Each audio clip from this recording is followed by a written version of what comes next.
जय श्री कृष्णा, राधे राधे, हरि बोल। शरद पूर्णिमा की सभी भक्तों को बहुत सारी शुभकामनाएं। देखिए, जैसा कि हम सबको पता है, शरद पूर्णिमा से कार्तिक मास, जिसको माधव मास भी कहा जाता है, उसका प्रारंभ हो जाता है। अब इस पूरे महीने में हम कार्तिक मास के महात्म्य सुनेंगे और इस महीने में क्या क्या करने से क्या क्या पुण्य प्राप्त होता है वो सब भी सुनेंगे। देखिए, इस महीने में थोड़ा सा दान पुण्य, थोड़ा सा दीपदान और तुलसी माँ की सेवा करने से हमें वो पुण्य प्राप्त होता है जो जीवन में कभी समाप्त नहीं होता। इसीलिए इस महीने में क्या क्या होता है, मैं इस महीने पूरी वीडियो में बता होता है। आइए इस वीडियो में आज हम जानेंगे कार्तिक मास की श्रेष्ठता, कार्तिक स्नान की विधि और कार्तिक व्रत पालन के नियम। चलिए वीडियो को शुरू करते हैं। श्री हरि को नमस्कार करते हुए हरि बोल। कार्तिक मास के विषय में एक बार स्वयं ब्रह्मा जी ने नारद जी से कहा कि कार्तिक मास भगवान विष्णु जी को सदा ही प्रिय है। इस मास में भगवान के निमित्त जो कुछ भी पुण्य कर्म किया जाता है उसका नाश नहीं होता। मनुष्य योनि दुर्लभ है, इसीलिए मनुष्य जन्म पाकर इस देह से कार्तिक मास में शुभ कर्म करे, जिस कारण पुनः नीचे ना गिरना पड़े। इस महीने में समस्त देवता मनुष्य के समीप हो जाते हैं और इस माह में किए गए स्नान, दान, भोजन, व्रत, स्वर्ण, चांदी, भूमि एवं वस्त्र आदि के दान का देवता विधि पूर्वक ग्रहण करते हैं। भगवान के उद्देश्य से मनुष्य को जो कुछ भी कार्तिक मास में दान देता है उसे वह अक्षय रूप में प्राप्त करता है।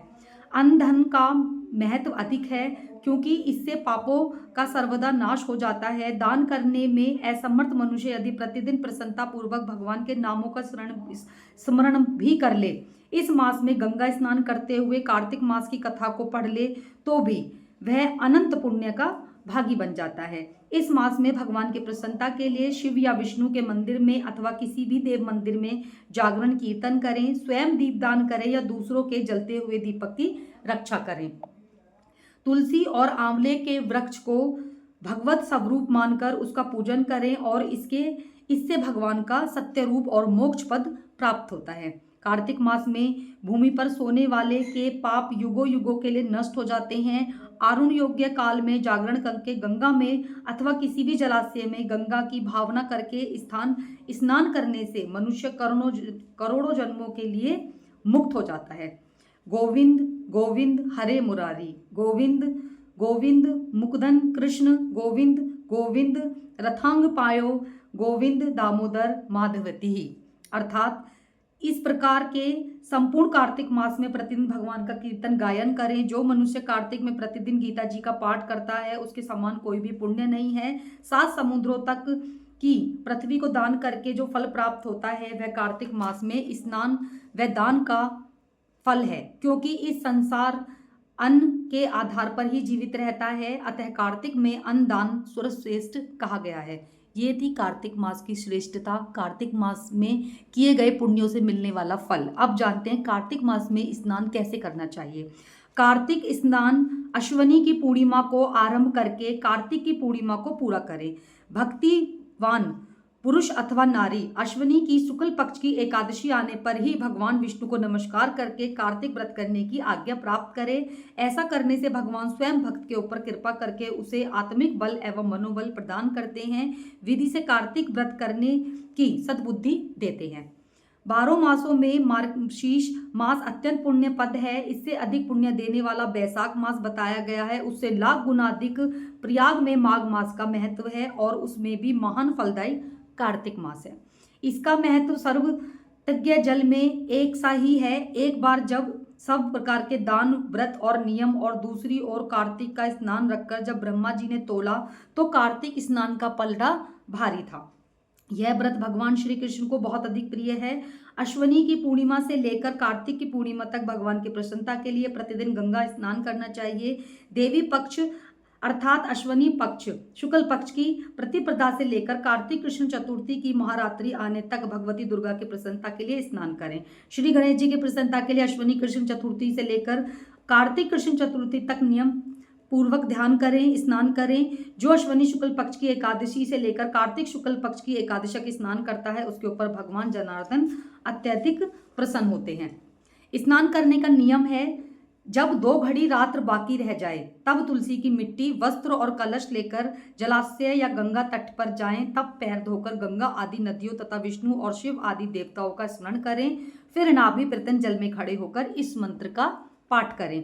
कार्तिक है करिष्यामि प्रातः स्नानम जनार्दन प्रत्यर्थ तव देवेश दामोदर मया सह।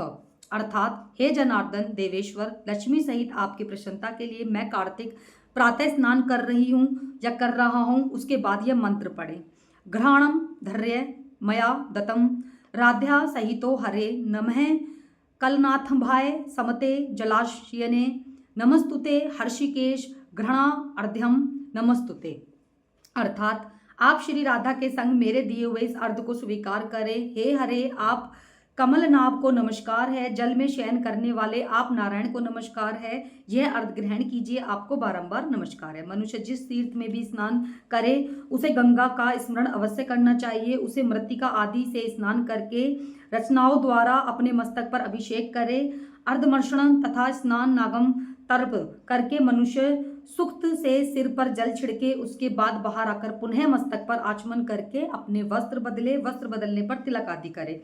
कुछ रात बाकी रहे तभी स्नान किया जाए तो उत्तम है और भगवान विष्णु को पूर्ण रूप से संतुष्ट करने वाला है। सूर्योदय काल में किया गया स्नान मध्यम श्रेणी का है। जब तक कार्तिक का अस्त ना हो तभी तक स्नान उत्तम है। अंत बुद्धि विकल न किया स्नान कार्तिक स्नान की श्रेणी में नहीं आता। स्नान का तत्व जानने वाले मनीषियों ने 4 प्रकार के स्नान बताए हैं। वायव, वारुण, ब्रह, दिव्य। वायवम गोधूली से किया हुआ स्नान वायम स्नान कहलाता है। वारुण समुद्र आदि के जल में स्नान किया जाए तो उसे वारुण कहते हैं। ब्रह्म वेद मंत्रों के उच्चारण पूर्वक जो स्नान होता है उसका नाम है ब्रह्माम। दिव्य मेघों अथवा सूर्य की किरणों द्वारा जो जल अपने शरीर पर गिरता है उसे दिव्य स्नान कहा जाता है। ब्राह्मण, श्रुति, वैश्य को मंत्रोच्चारण पूर्वक स्नान करना चाहिए। स्त्री और शूद्र के लिए बिना मंत्र के लिए स्नान का विधान है। प्राचीन काल में श्रेष्ठ तीर्थ पुष्कर में कार्तिक मास में पुष्कर स्नान करने से व्याघ्र योनि से राजा प्रभंजन मुक्त हुए थे। नंदा भी कार्तिक में पुष्कर का स्पर्श पाकर परम धाम को प्राप्त हुई थी। अतः जो भी श्रद्धावान कार्तिक में प्रातःकाल उठकर तीर्थ में स्नान करता है या अपने घर पर ही गंगा जल को लेकर स्नान करता है वह सब पापों से मुक्त होकर परम ब्रह्मा को प्राप्त होता है। ये था कार्तिक मास की श्रेष्ठता और कार्तिक मास के नियम। ज़्यादा कुछ नहीं कर सकते हैं, स्नान करिए। अगर आप स्नान भी नहीं कर पा रहे हैं तो दीपदान तो जरूर से करिए। अगली वीडियो में हम जानेंगे कार्तिक व्रत के पालन के नियम क्या हैं और कार्तिक मास में दीपदान का महत्व। हरि बोल।